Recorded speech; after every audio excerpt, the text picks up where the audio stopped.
Those who grew up in Kenya in the 60s will remember that in every trading center, there used to be a Hilton hotel. Now, this Hilton hotel was either the best hotel in that trading center, or the owner of the place wanted his or her hotel to be called Hilton so as to attract the travelers. Because if you stopped in a town that you are not used to, and you looked around to see the hotels which are there, and one of them was called Hilton Hotel, you would automatically go and have meals there.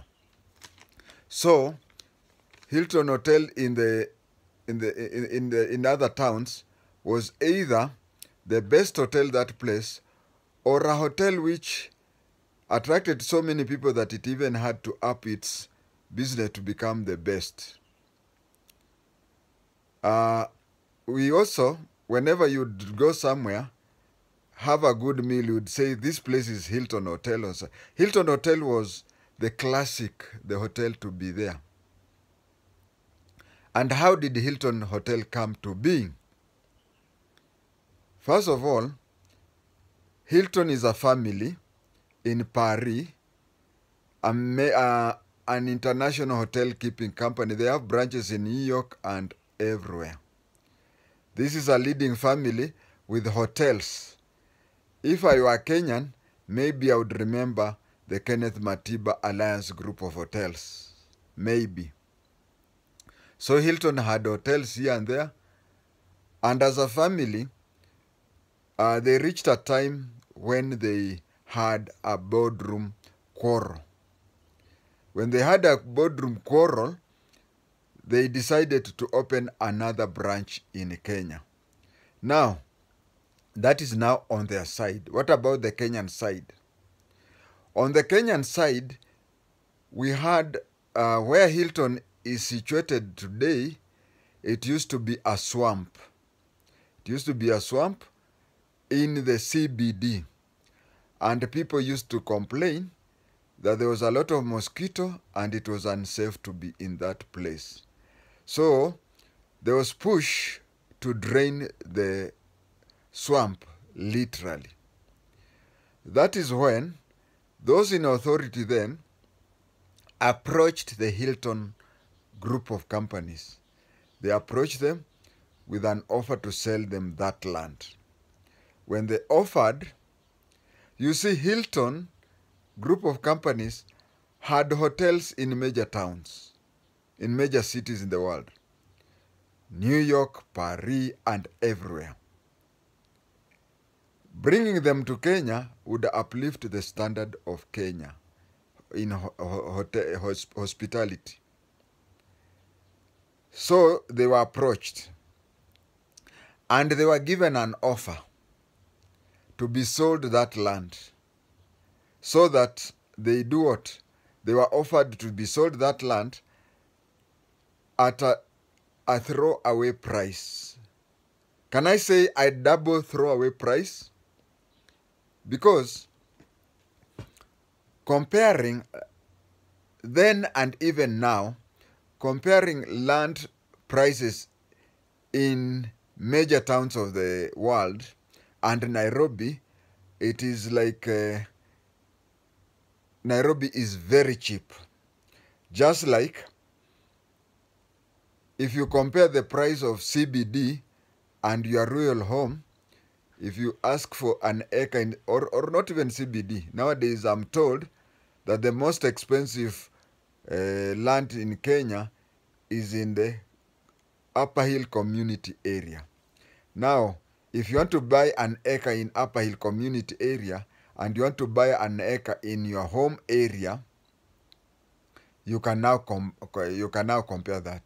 It is just the same as when Hilton Hotel was approached with an offer to have a branch in Kenya. They compared the price of other places where they were, New York, Paris, and so on. They compared it with the Nairobi price. That is one.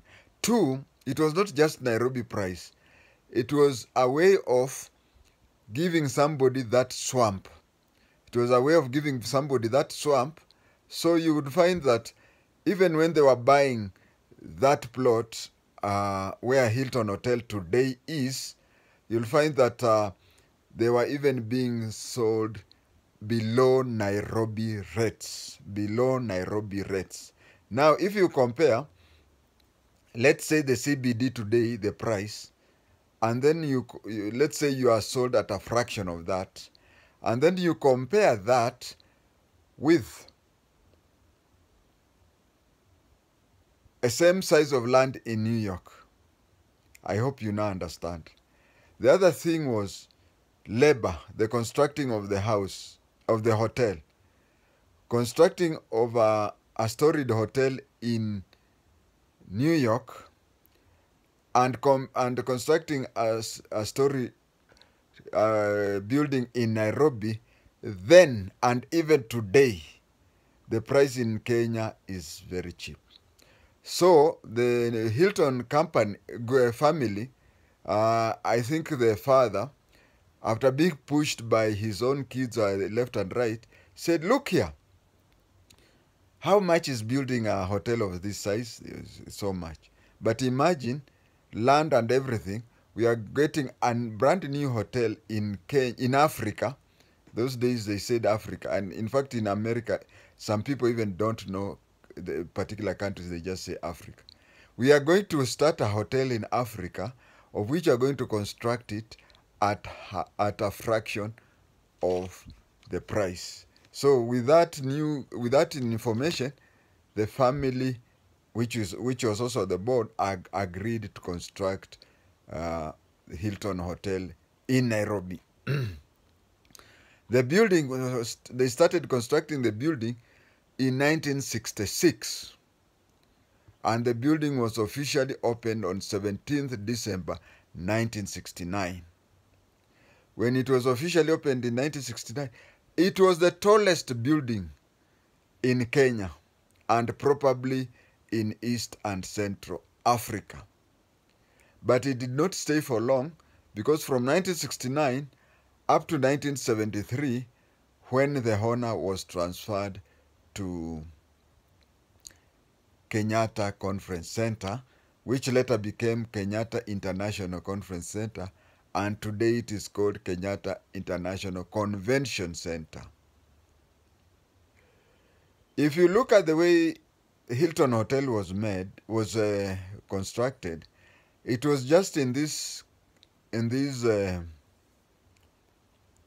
millennium, or this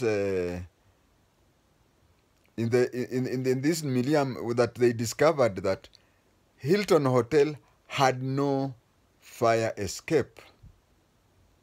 This was after, towards the end of the last millennium, the International House, which is next to Hilton, once caught fire in a few of its floors up there. And if you look at the International House next to Hilton, you'll find 2 to 3 floors are painted slightly different from others. This is because those few floors got burned one day. So it came up that Hilton did not have a fire escape, and they constructed that. That is how Hilton was, and because of maandamano and instability and traffic jam within the CBD, it became very hard to run it. And that is when the Hilton International wanted to come out. Now, I think in the future it will be converted, the hotel rooms will be converted into private offices or such a thing. Now you know about Hilton Hotel. I placed there a picture of it while it was being constructed, and the picture was there. It was the beginning of 1966. Thank you.